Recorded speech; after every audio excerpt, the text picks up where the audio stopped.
മകളെ ഒരു താരമാക്കണമെന്ന സ്വപ്നവുമായി ജീവിച്ച അമ്മ അവളോട് ചെയ്ത ക്രൂരതകൾ കേട്ട് ലോകം ഞെട്ടിയിരിക്കുകയാണ്. എങ്ങനെയാണ് ഒരമ്മയ്ക്ക് സ്വന്തം മകളോട് ഇങ്ങനെ ചെയ്യാനാകുക എന്നാണ് എല്ലാവരും ചോദിക്കുന്നത്. അവൾക്ക് നല്ല ഭക്ഷണം നൽകാതെ, അവളെ സ്വന്തമായി കുളിക്കാൻ പോലും അനുവദിക്കാതെ അവളെ മാനസികമായി പീഡിപ്പിച്ചു കൊണ്ടേയിരുന്ന ഒരമ്മയുടെയും അമ്മയോടുള്ള സ്നേഹത്തിൽ തൻ്റെ ജീവിതം മറന്നുപോയ മകളുടെയും കഥയാണ് ഇന്ന് പറയുന്നത്. മകളെ സിനിമയിലെ സൂപ്പർ സ്റ്റാർ ആക്കാനായി ഒരമ്മ സ്വന്തം മകളോട് ചെയ്ത തെറ്റുകളുടെ കഥ. ആ കഥ ഏറ്റുപറഞ്ഞിരിക്കുകയാണ് മകൾ. അമേരിക്കൻ എഴുത്തുകാരിയും സംവിധായകയും മുൻ നടിയുമായ ജെനറ്റ് മക്കർഡിയുടെ ഓർമ്മക്കുറിപ്പാണ് I am glad my mom dead. ഒരു ബാലനടി എന്ന നിലയിലുള്ള അവളുടെ കരിയറിനെ കുറിച്ചും 2013 മരണപ്പെട്ട അമ്മയുമായുള്ള ദുഷ്കരമായ ബന്ധത്തെക്കുറിച്ചുമുള്ള തുറന്നു പറച്ചിലുകൾ ഈ പുസ്തകത്തെ ഇതിനോടകം തന്നെ ശ്രദ്ധയിൽപ്പെടുത്തി. 2022 ഓഗസ്റ്റ് 9 സൈമൺ ആൻഡ് ഷൂസ്റ്റർ പ്രസിദ്ധീകരിച്ച കൃതി ജെനറ്റിന്റെ ആദ്യ പുസ്തകമാണ്. ഈ ഓർമ്മക്കുറിപ്പിലൂടെയാണ് ജെനറ്റ് തന്റെ അമ്മയെക്കുറിച്ചുള്ള ഓർമ്മകൾ പങ്കുവെക്കുന്നത്. ലോസ് ആഞ്ചൽസിലാണ് ജെനറ്റ് മക്കർഡി ജനിച്ചത്. അവൾ ആ കുടുംബത്തിലെ ഏറ്റവും ഇളയ മകളാണ്. അവൾക്ക് പുറമെ 3 ആൺകുട്ടികളും ആ വീട്ടിലുണ്ടായിരുന്നു. ഓർമ്മ വെച്ച നാൾ മുതൽ അവൾ മൂത്ത സഹോദരന്മാരോടൊപ്പം അമ്മയുടെ നിയന്ത്രണത്തിലുള്ള വീട്ടിലാണ് കഴിഞ്ഞത്. ഡെബ്ര എന്നായിരുന്നു ആ അമ്മയുടെ പേര്. അപ്പോഴൊക്കെ എന്തൊക്കെയോ പ്രശ്നങ്ങൾ അമ്മയെ വല്ലാതെ അലട്ടിയിട്ടുണ്ടായിരുന്നു. അവൾക്ക് 3 വയസ്സുള്ളപ്പോഴാണ് അമ്മയ്ക്ക് സ്തനാർബുദമുണ്ടെന്ന് കണ്ടെത്തുന്നത്. അതോടെ ജെനറ്റിന്റെ കാര്യത്തിൽ അമ്മ വല്ലാതെ സ്വാർത്ഥയായി തുടങ്ങി.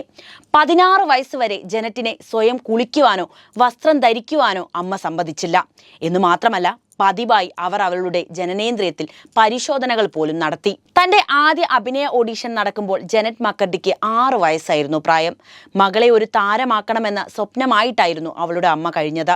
അമ്മയുടെ സ്വപ്നം പൂവണിയാനായി എന്തിനും തയ്യാറായിരുന്നു മകൾ. എന്നാൽ ആ കുരുന്നു ജീവന് സങ്കല്പിക്കാൻ പോലുമാകാത്ത ക്രൂരതകൾക്കായിരുന്നു പിന്നീട് ജീവിതം അവൾക്ക് നൽകിയത്. നടിയായി മാറുവാൻ ആവശ്യമായ കാലറി നിയന്ത്രണം എന്ന പേരിൽ അവൾ ജെനറ്റിനെ പട്ടിണി കിട്ടു.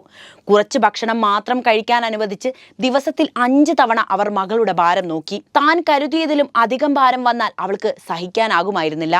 മനസ്സിൽ പതിഞ്ഞുപോയ കണക്കിനപ്പുറം വരാതിരിക്കുവാൻ അമ്മ ശാരീരികമായി മാത്രമല്ല മാനസികവുമായി അവളെ സമ്മർദ്ദത്തിലാക്കിയെന്ന് ജെനറ്റ് പുസ്തകത്തിൽ പറയുന്നുണ്ട്. മകളെ സെലിബ്രിറ്റിയാക്കാൻ ഏതറ്റം വരെയും പോകാൻ ആ അമ്മ തയ്യാറായിരുന്നു. അതുകൊണ്ട് തന്നെ അവർ മകളുടെ കൺപീലികൾക്ക് നിറം നൽകി. പല്ലുകൾ എപ്പോഴും വെളുപ്പിച്ചുകൊണ്ടിരുന്നു.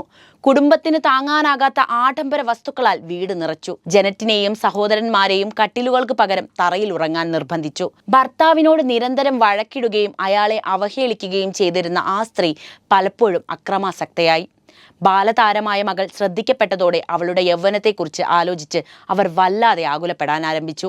വളരും തോറും ജെനറ്റിന്റെ സ്തനവളർച്ചയിൽ അമ്മയ്ക്ക് ആശങ്ക തോന്നി.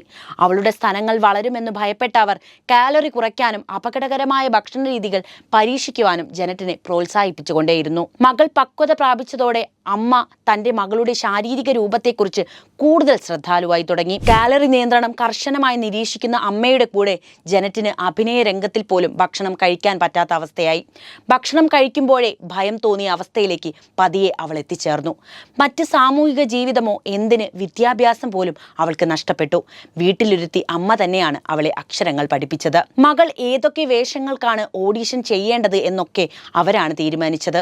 എന്തൊക്കെ ചെയ്യണം, ഏത് വസ്ത്രം ധരിക്കണം, എന്ത് ഭക്ഷണം കഴിക്കണം, എങ്ങനെ അഭിനയിക്കണം എന്നൊക്കെ തീരുമാനിച്ചത് അവളുടെ അമ്മ തന്നെയായിരുന്നു. തികച്ചും അമ്മ കീ കൊടുക്കുന്ന ഒരു കളിപ്പാട്ടമായി ജെനറ്റ് പരിണമിക്കപ്പെട്ടു. അവളുടെ ബാല്യവും കൗമാരവും നോവോടെയാണ് കടന്നുപോയത്. അത്ര നാളും താനൊരു ജീവിതമാണോ ജീവിക്കുന്നത് എന്ന് പോലും മനസ്സിലാവാതെയായിരുന്നു ജെനറ്റിന്.